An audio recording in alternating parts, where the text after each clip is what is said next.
Hey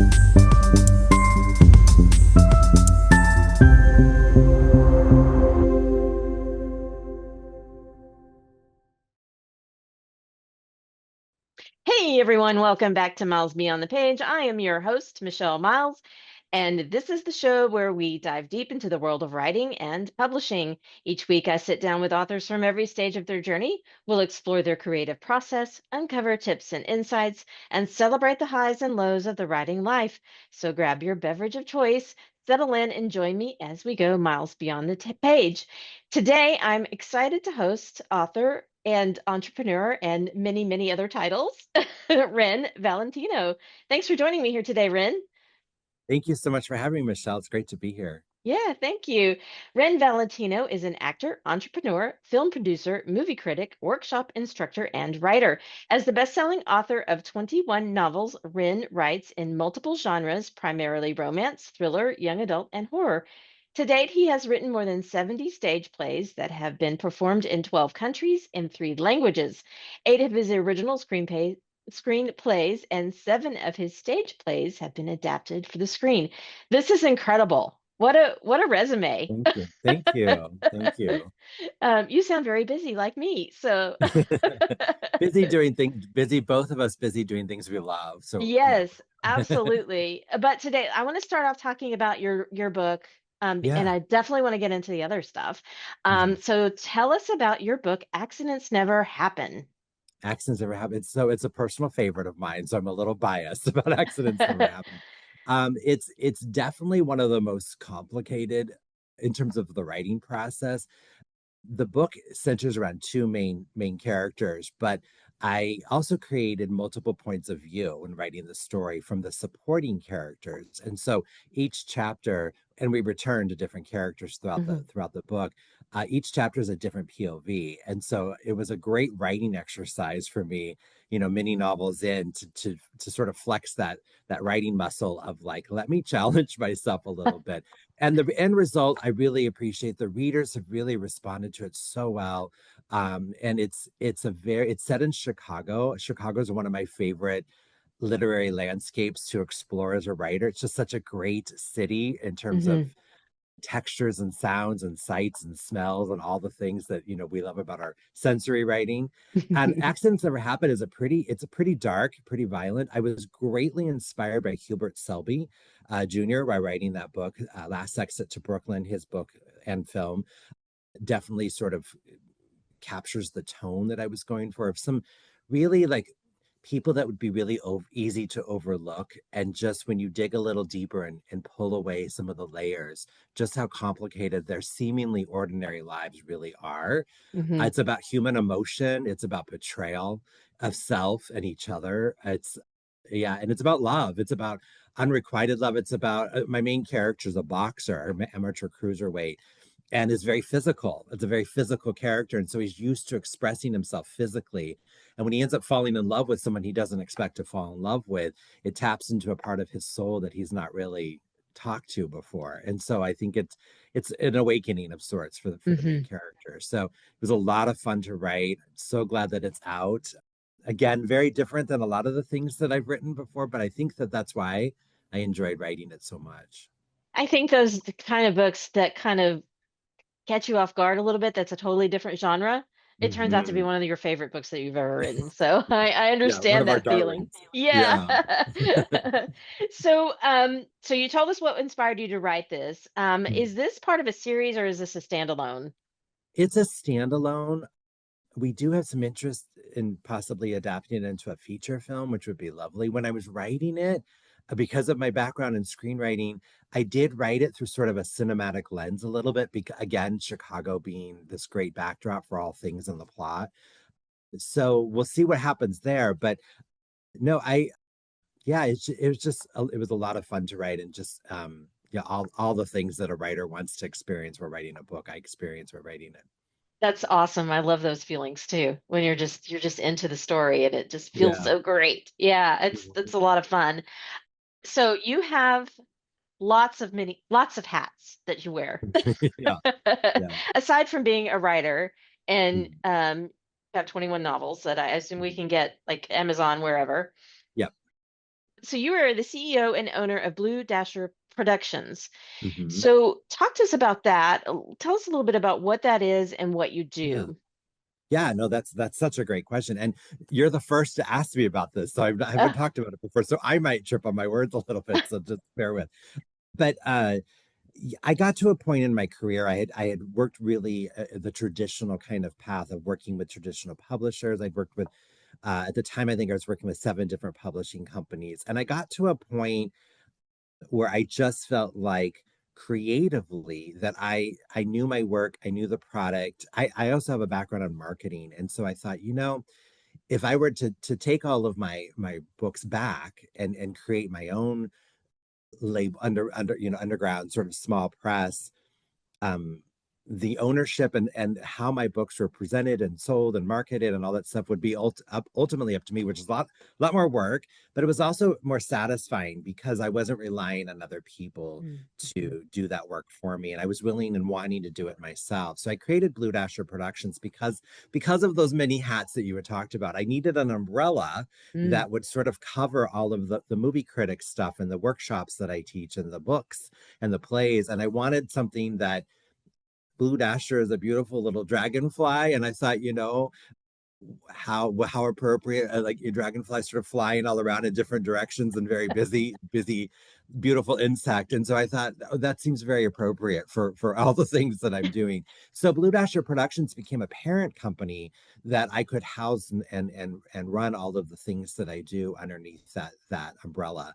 And it's been really great. We're coming up on a year anniversary for it, and it's been wonderful, and it's served me well so far. I've definitely learned along the way. You go into it thinking you know a lot, and then you realize you how much you don't know, which is you know challenging but also rewarding. And just being open to like learning through the process. I really like sat down with myself and said, okay, this is new for you. This is not writing a novel. This is not writing. This is business, and you've got to put that business hat on, another hat. And I'm learning as I go. I'm lucky and fortunate to have a lot of great people in my social circle, a lot of like cultural informants, business informants, people that I go to for that type of advice. And they were very generous in helping me set up everything the right way and kind of helping me look at priorities and so forth. So yeah, it's been a lot of fun. So I'm the CEO of that company. I have a small but very dedicated team, and then I also have a creative team that helps me run some of the parts of my career too, like with social media and that Mhm. kind of stuff too. So it takes a team. I'm sure you could definitely appreciate that and understand that for I sure. totally get it. I'm a one-woman show, so I do everything myself, from Yeah. the recording to the editing of the podcast and the posting and the, everything. It is a lot of work. Mm-hmm. And so this year, one of my goals was I wanted to set up an LLC, but I did Mm-hmm. not realize how much work that was, Yeah, it and is. all of the things that you needed. So I can kind of relate a little bit to that. When you Yeah. decide to start your own business, it is a huge step, but it's an exciting step too. So yeah, I think that's wonderful. So congratulations on your almost Thank 1 year you. anniversary. Thank you. I really behind all of that was nobody's going to love and care about my work as much as I do. And so that Right. really was the driving force to sort of pull everything into one place and grow from there. So But you thank you. are, uh, yeah, so now you are totally publishing your own books. You're not going through a publisher or anything. Yeah, the market has changed a lot in the Yeah. last 5 years, 10 years, even in the last 1 year. Mm-hmm. So, and we're in a much more of a digital world than we used to be. I'm old school. There's nothing better than reading an actual book in my hand, right? Like I'm just very old school like that. But which is strange that we're calling it old school when it's, really just reading. But yeah. But so yeah, and from a business standpoint, I just wanted all of my stuff to be mine again. Mm. um Very grateful, of course, to the traditional publishers who gave all of my novels especially a home the first time. But yeah, now everything is in one place, and so the books, the plays, everything is under one place, so it's a little bit easier to manage it as opposed to working with 7 different publishers and their schedules and so forth. So it definitely came from a place of wanting to be, best practices around management of all things. Because as you know, we have the writing side, which is the creative side, but then there's the whole other side, which is the administrative and business side. And sometimes it's hard to make those two things work together and blend. So, and as I said, I'm learning as I go. And yeah, that LLC putting it together, it's no easy feat, but yeah. No, it's not. But I think it was probably one of the best decisions I've made, and I love having that creative control over my books too.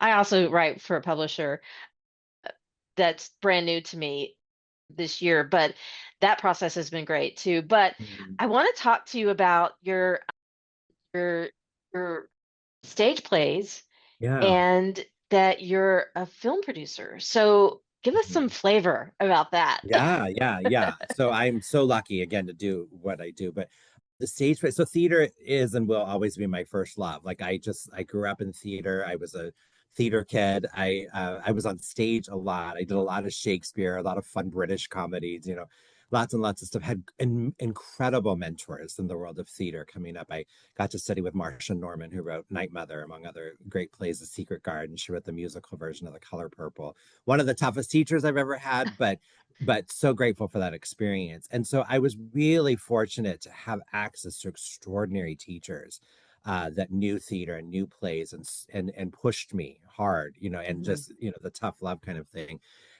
And I was really fortunate where I live in Sacramento, which is a great, thriving theater town.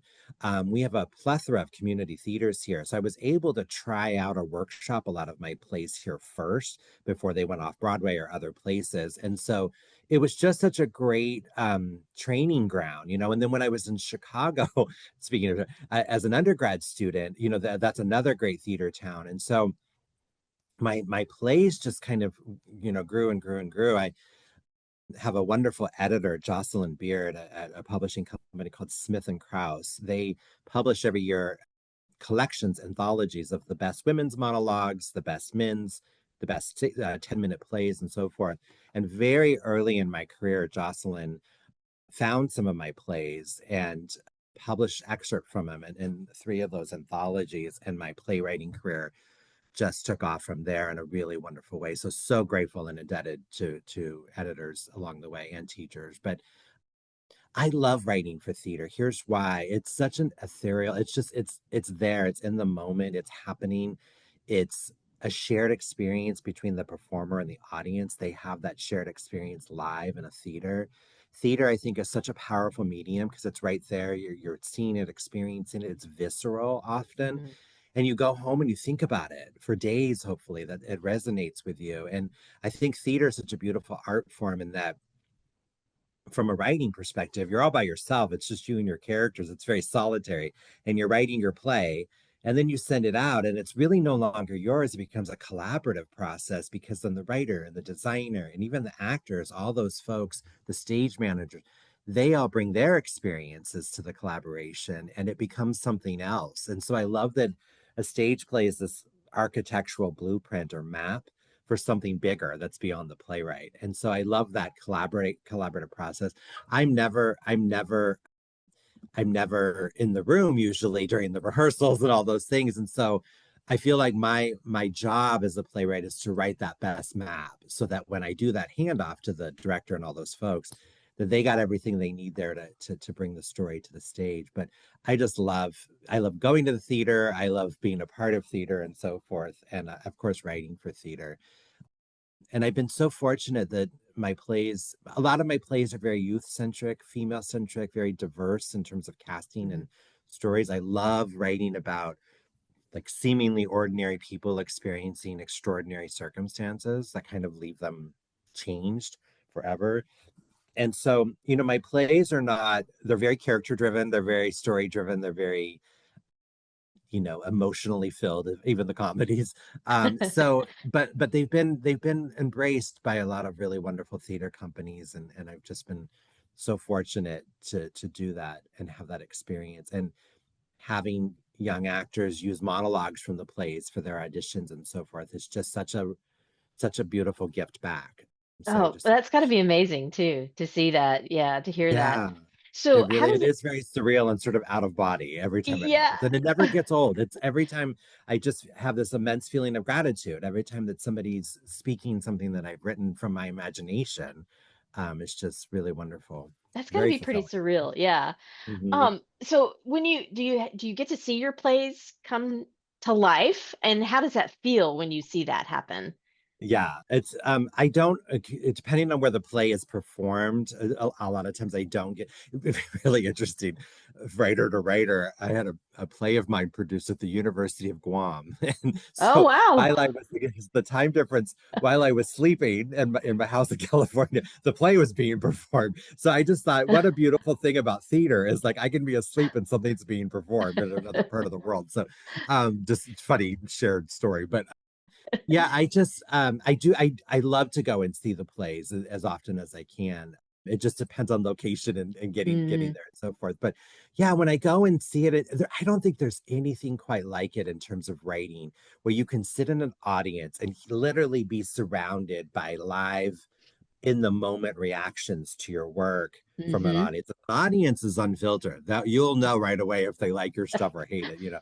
And just being there and sharing that experience with the audience of something that you created, and then watching the incredible craft of the actors and they're physically and emotionally telling the story for you. And again, it just speaks to that beautiful collaboration that theater is. And I love it. I mean, I just being sitting there and listening to it, it's hard not to critique my work while I'm in that moment because I'm listening to it and I'm hearing it, read aloud. I'm like, oh, I should have gone with this line instead.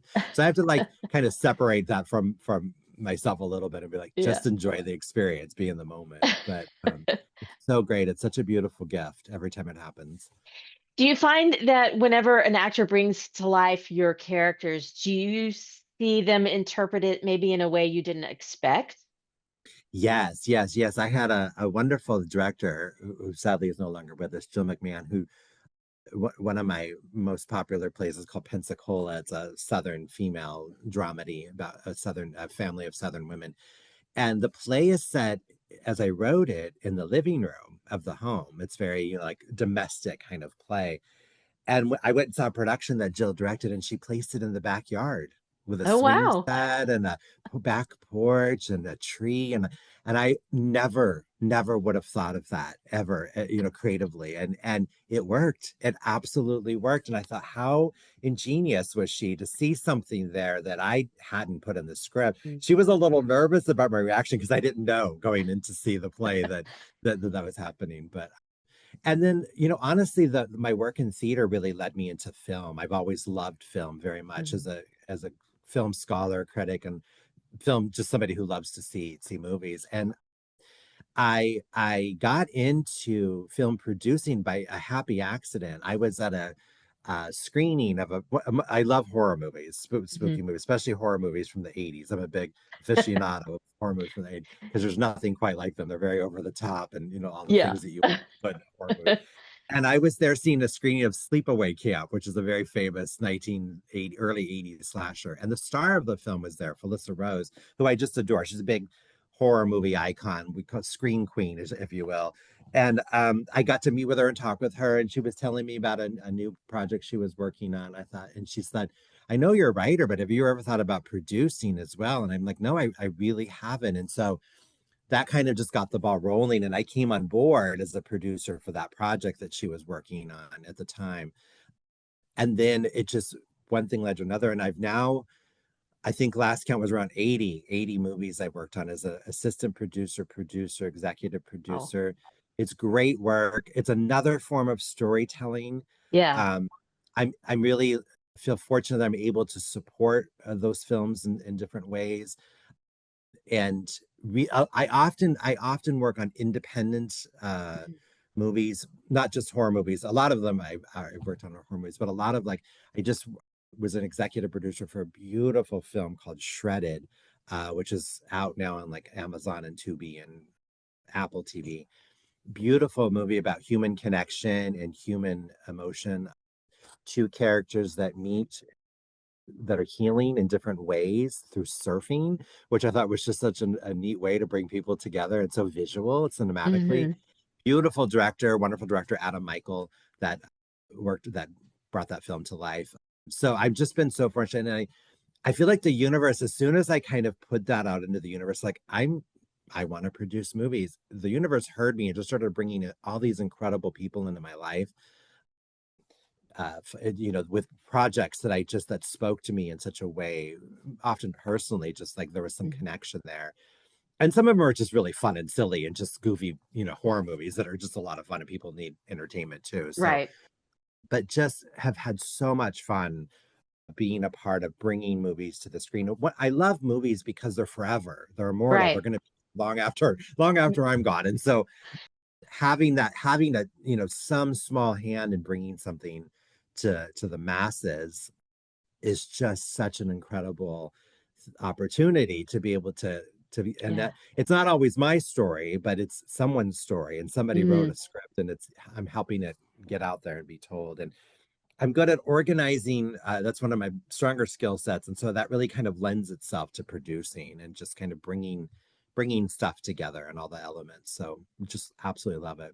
What a legacy, though, you have. I mean, that's Yeah, amazing. thank you, thank you, You're thank so you for that. multifaceted. I mean, we could talk all day about this stuff. Yeah, So I love all of this stuff. This is amazing, and yeah, I want to bring it back to the fiction. yeah. And let's talk about your fiction. So, what inspired you initially to start writing novels? Such a great question. I'm going to take it back to teachers. So when I was very young, I was a very creative child. I read everything that Judy Blume wrote. I read Yeah. front to back. Lois Duncan, Norma Fox Mazer. I read everything I could get my hands on. I was reading the back of cereal boxes in the TV guide. Like I was just a voracious reader. But and I had such a love for story and storytelling Mhm. that I remember in second grade, Mrs. Carter, God bless her, wherever she is, she assigned us to tell us to write a Halloween story, just something very short. And I turned in this 5-page epic called the blue, it was called the Blue Witch, and it was blue in the sense of sadness. It was a witch who didn't want to be a witch anymore, and she was sad, didn't know how to. And I turned this in, and my teacher kept me after class, and I thought, oh gosh, I'm in trouble. She's gonna, and she called my mom, and I'm like, oh, what have I done? I'm 7, so the world seemed very like momentous of that, like I'm gonna be in trouble for something. And she kept me after, and she said, you are a very good storyteller, and so she encouraged my mother and said, you encouraged this part of him. And we didn't have a whole lot growing up. My mom saved up, and when I was 13, she gave me a secondhand typewriter. And I didn't know how to type, but I taught myself, much to my family's horror, I taught myself to type very loudly on the old Smith Corona typewriter. Ah, I love it. And I started to write short stories, and I published my first short story 2 years later when I was 15, Oh my um, goodness. in an anthology called Across the Generations, and it was writing from all ages of writings from writers of all ages. Mm. And I had a great mentor that helped me, Donna Cummings, who's a fabulous writer herself, when I was very young, and she saw it in me, and she helped me and shaped the story, and we got it in there. And I got to go to the book release. UC Berkeley published the anthology, and here I was 15 with this like book release, short story, and I had that experience, and I thought this is something I really wanted to do. And then I had an author, Norma Fox Mazer, who I mentioned earlier, who I just loved. Sadly, she's also no longer with us, but I just loved her books, young adult books. And she came to my school and as a visiting author, and they picked 10 students to have lunch with her in the library, in the school library. And I campaigned for that spot more than anything I'd ever done in my life. And I had, at this point, I had like handwritten stories that were just kind of messy and just very all the things that you would expect from a young writer. And I got picked for have lunch with her, and I couldn't even eat because I was so nervous. I was just staring at her. Here was an adult doing something professionally that I dreamed about doing, and it was so validating to see somebody have a career doing it. Hmm. And the world I came from, there wasn't a lot of like, you can do this, Hmm. make full time as a job, as a profession. And I remember taking my short story, trying to set it, hello, Norma Fox Major, I really want to be a writer. And she looked at my story and she said, you already are. And it was that moment for me, that having that author Mm. that I really admired and looked up to, validating what I wanted to do and that I was already doing it, that really just I didn't need anything else, honestly.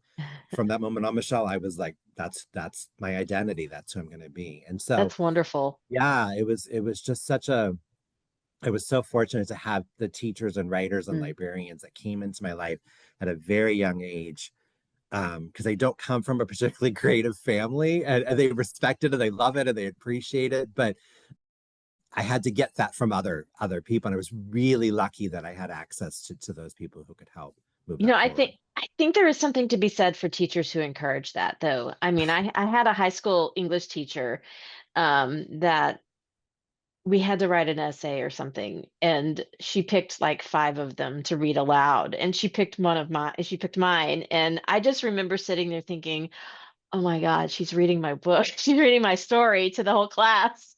It was terrifying because when you put yourself out there, you get this feedback, but she loved it. And so I think that's really what started that spark for me was that a teacher encouraging you and just reading your stuff aloud to a group just makes you feel so much, like you said, validated. Yeah, Um, you feel seen and heard, and you feel like, I think sometimes for us creative folks, it's a tough world to live in oh because gosh, the yeah. the the world doesn't always want us to be creative, and it's hard to find writing time. It's hard to Yeah. justify that sometimes in our lives. We have to be a lot of things to a lot of people, but how wonderful for you and both of us, really, when you Hmm. think about to have that experience, because what you and I both went through was so transformative. And if we hadn't have had and we hadn't been seen and heard Mm. and acknowledged that we were able to do something that not everybody's able to do, I think it's because why we're here doing what we love to do today, right? Yes, So absolutely. thank you to teachers. I hear you. I Yes, agree. absolutely. Thank you to teachers. And they don't get enough credit, I think. Yeah. But so your writing process, you do a lot. So how do Yeah. you figure out what is your next project and what is your process for that? Whether it's a novel or a stage play or a film. Yeah, that's such a great question. And I'll be honest with you, it's a struggle. The story here's why. I'll get an idea. Um, I had like for instance, I was in Target and an idea came to me because I saw it in exchange between two people, and I thought that's a great story. There's the kernel for the spark for a story there. But sometimes I struggle with what form should the story be told in. Mm. Is this a novel? Is this a stage? Is this a movie? And so sometimes when I'm not sure, I have to write it out in different forms until I let the story kind of inform me what form it should be in. And then it goes. But I think the other thing too, I can only work on one story at a time because then I start to like convolute myself a little bit. But and so it's I have so many stories that I want to work on simultaneously, but I have to like pace my bit, time out, just focus on one thing at a time. I usually the story that won't go away, the story that I keep thinking about when I'm trying to go to sleep or when I'm eating my breakfast, or that story that just keeps popping up, those characters that won't leave me alone, right? That's usually how I determine what to write next because I feel like that story's ready to in me to be Mhm. told. I let it simmer for a little bit and brew, and then like, okay, it's time to write the story. Like accidents never happen, insisted on being like that thing would not, it haunted me. It would not leave me alone. And so I'm like, okay, I'm going to sit down and write it. I'm going to sit down and write it. So, uh, yeah, but my writing process, I don't edit I don't know if you do this, but I don't edit as I write. So I just get it out on paper. Mm. I usually write during the week, and then on the weekends I do the editing and like the revising and reshaping and so forth. I can't edit as I go because I think for me it like sort of censors the creativity a little bit, Hmm. and then I'm thinking too Yeah. much about editing and not thinking about telling a good story. So yeah, but yeah, and I usually write. I'm an early riser, so I usually get the writing done in the morning. I usually try to meet a word count every day just to kind of keep myself on track. not always easy because there's some mornings when I want to do anything. I'd rather wash the dishes than write, but Yeah. but or vacuum or anything else. But so I think we yeah, all have those days too. Like yeah, yeah. I It's just don't want hard. to. I'm just gonna Yeah. go do some laundry And or I, whatever. one of my favorite writers is Danielle Steele, and her level of productivity, like she writes like Oh wow. Yeah, 12 she's hours or incredible. 14 hours, something crazy. And I'm just like, how are you doing this? Because I'm struggling with an hour. So, That's so funny.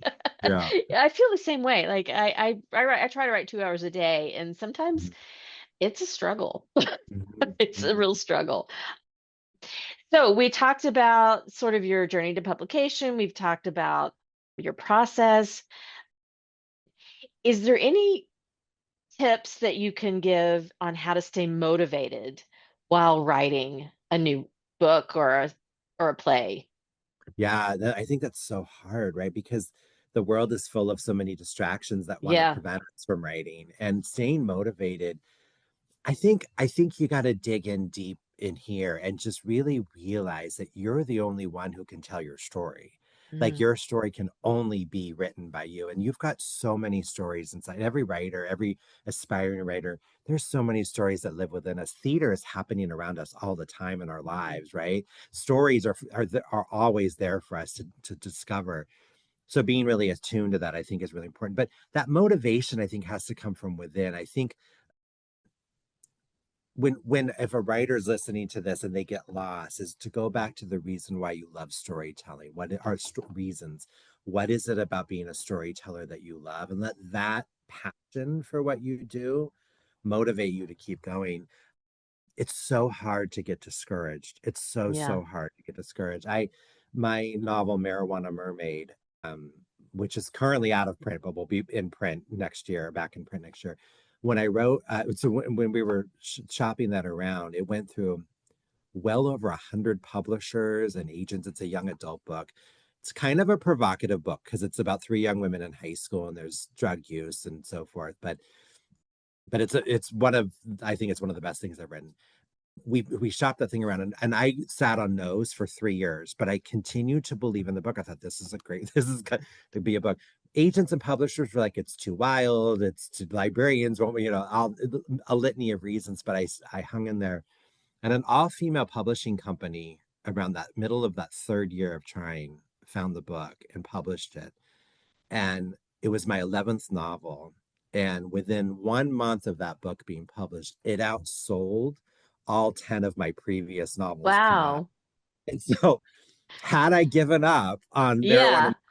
taken all of those no's as like the value of the novel and the Hmm. story, just put it away, I never would have had that experience as a writer. I never would have worked with those publishers who went on and published three more of my books. And so, and readers would have not been able to have ever Yeah. had access to that book. And that book is really connected with a lot of young women who are struggling in high school with peer Yeah. pressure and all the things that come along with that. So I guess through that, what I'm saying is that if you have a project that you know has value and you believe in, no matter how many no's you get, there is going to be a yes out there because you just got to keep going. And for me, it took 3.5 years, and it might even take longer, but you got to just hang in there and keep going. And just That no one is going to advocate for your work better than you. Like no one's going to believe yes. the story more than you will. So, That is great advice too. uh, So that's just the being persevering through everything, through all of the rejection. And the rejection is the hardest part of the business. yeah, it Um, really is. Whether it's an agent or an editor or a publisher or reviewers or whatever, it's the hardest part of being a writer and a creative. But I want to talk about marketing too and how you build your Mm, reader base. So, mm. um, what do you think is the most effective way to reach new readers? Well, so I have a love-hate relationship with social media. I think we So all do. yeah. There's a part of me that's like, oh, it's so, and nobody, I don't think anybody likes to talk about their own work in a public platform. Like it just feels like awkward and weird and Yeah, humble brag and all those things that yeah, we're taught to not do, right? And I think it's really hard to find that balance to sell your work, to Yeah. think of yourself as a product and a brand, and that it's a very full market, it's a very competitive market, and not in a mean way. I think writers are such a beautiful, we're a breed of our own, and I think I constantly see writers lifting each other up. I mean, more Yes. so than any other artist groups. But so I'm very aware of that. But so how I was able to develop my readership was, a lot of it was through social media. A lot of it was just showing up, was going to literary festivals and connecting with people, was taking workshops and connecting with other students and building community. It Mm-hmm. was also, you know, supporting other writers, and then they would turn around and support me and share my stuff with their readership, and just being really aware of the humanistic value, or the humanity of what we do, of Mm-hmm. how valuable it is to pay it forward, right? Yeah. So there was that piece of connection with people and places, and going and showing up and being seen and heard, and serving on panels and all that kind of good stuff. But also too, social media, which I resisted. I really resist. Like, I did not want to be on TikTok. I thought I'm too old for TikTok. And I got on TikTok, and within 3 months of being on TikTok, booktok is a huge thing there. Yes. We had a over 400% increase in sales of my books. And so I thought, Wow. "Okay, something is working here." So Yeah. one of those things, if you can't beat them, join them.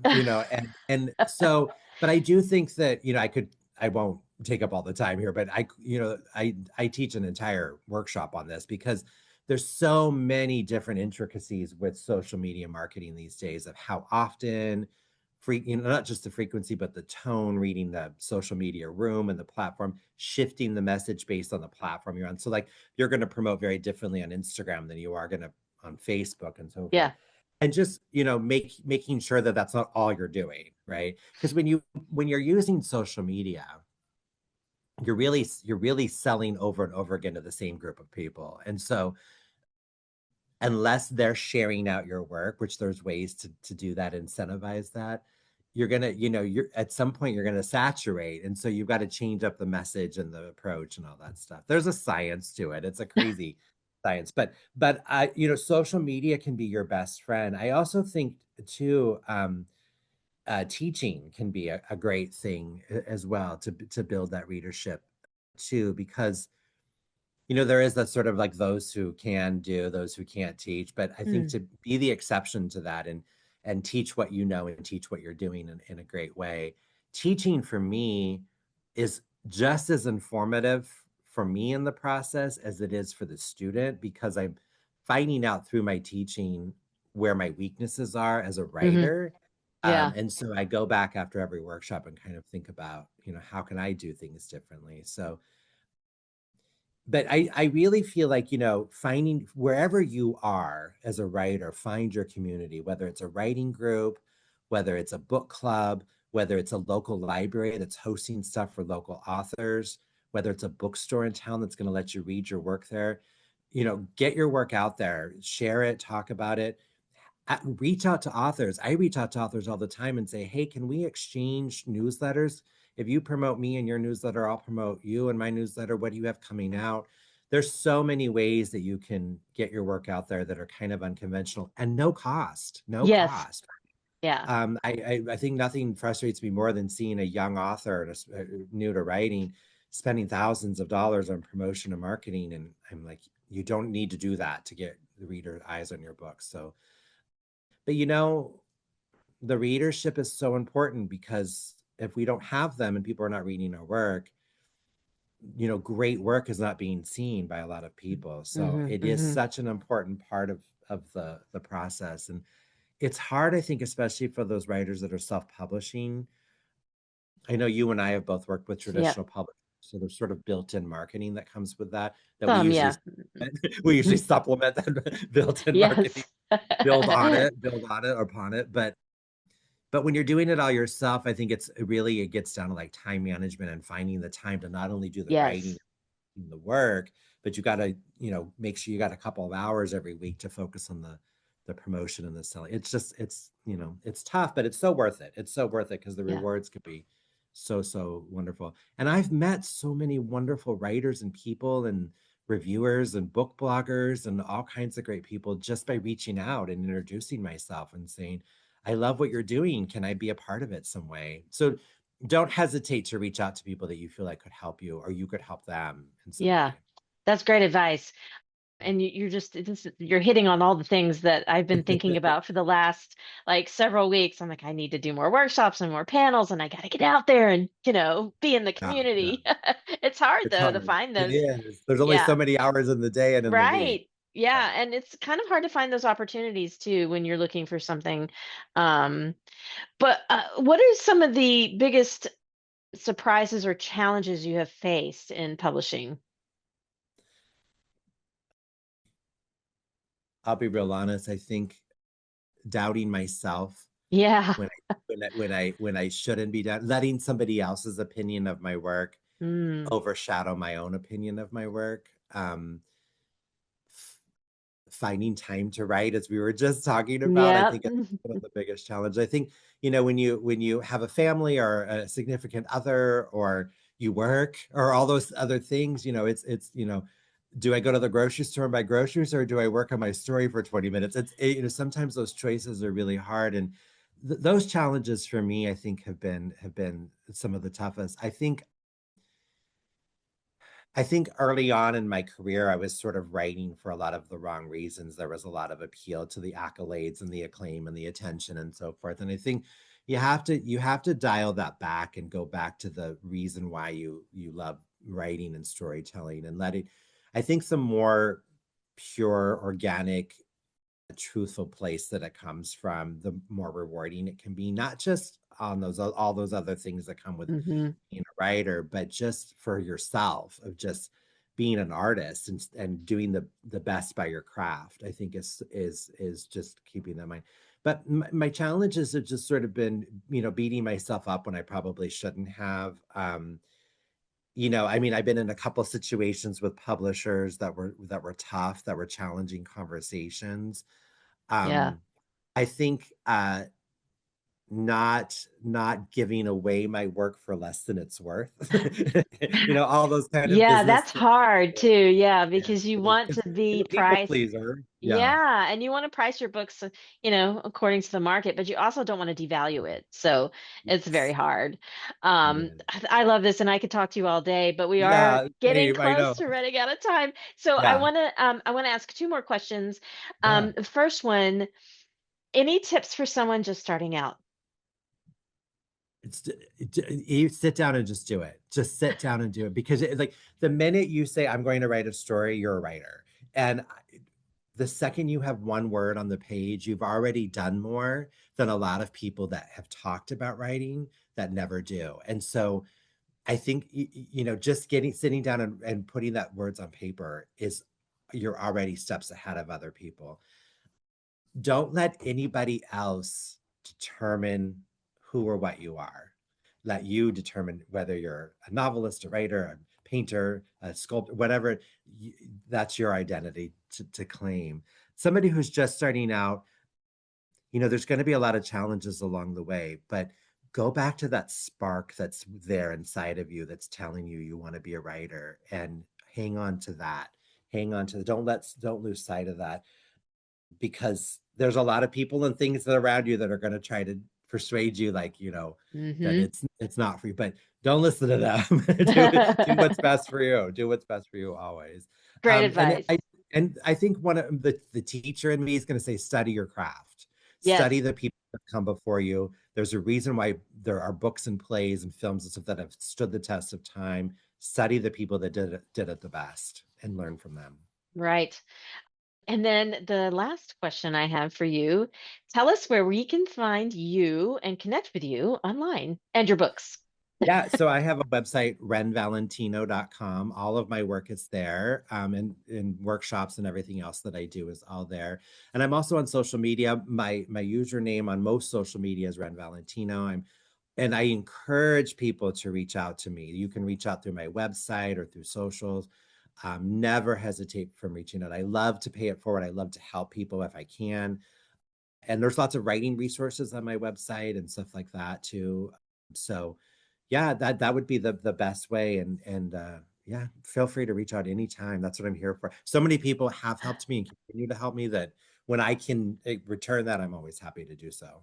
Great. And so all of this information will be in the show notes too for the podcast. So people can find you, connect with you, and just click that link. So thank you so much, Wren, for joining me Thank today. you, This is Michelle. wonderful.